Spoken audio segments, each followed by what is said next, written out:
unite and be stronger than ever before. I am not starting a new party. That was fake news. When I left office just 6 weeks ago, we had created the most secure border in U.S. history.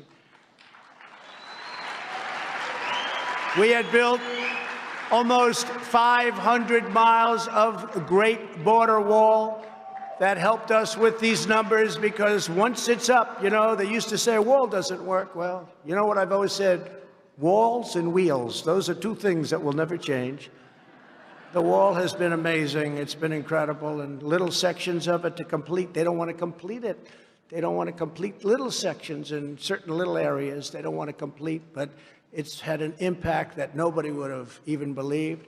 It's amazing, considering that the Democrats' #1 priority was to make sure that the wall would never, ever get built, would never, ever happen, would never get financed. We got it financed. We ended catch and release, ended asylum fraud, and brought illegal crossings to historic lows. When illegal aliens trespass across our borders, they were promptly caught, detained, and sent back home.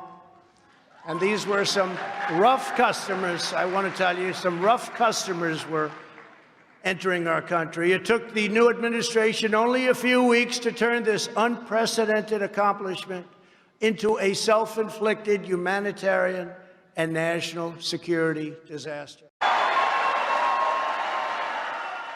When it comes to the critical matter of getting America's children back to school,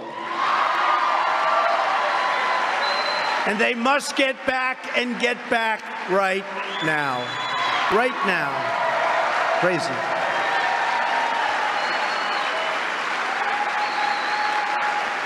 Terrible. Terrible.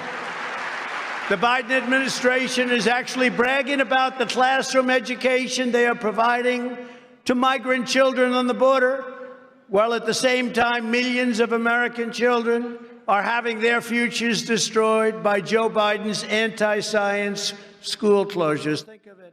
One of my proudest accomplishments as president was to make America energy independent. The United States became the #1 energy superpower on earth. #1.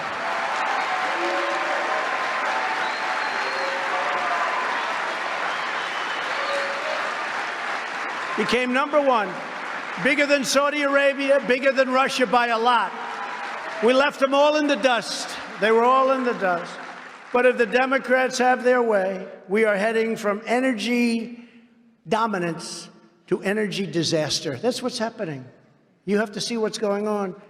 Everything's being closed up. It's a disaster. The blackouts we saw in California last summer and all the time, and the windmill calamity that we're witnessing in Texas. Great state of Texas. We love Texas. But it's so sad when you look at it. That'll just be the start. How bad is wind power? So I talk about it all the time at CPAC, right? We went to CPAC, remember last, I said, we're going to watch the president.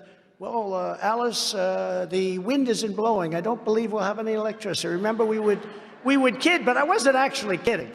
It's such an expensive form of energy. It's so bad for the environment. It kills the birds. It destroys the landscapes. And remember, these are structural columns with fans on them. They wear out, and when they wear out all over the country, you see them. Nobody takes them down. They're rotting. They're rusting. How this is environmentally good for our country. With your help, we will take back the House. We will win the Senate. And then a Republican president will make a triumphant return to the White House. And I wonder who that will be. I wonder who that will be.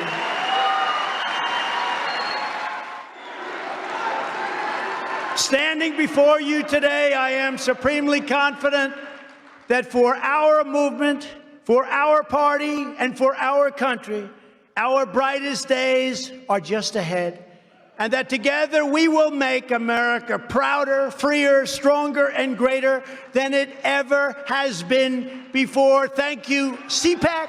God bless you, and God bless America. Thank you all. Thank you.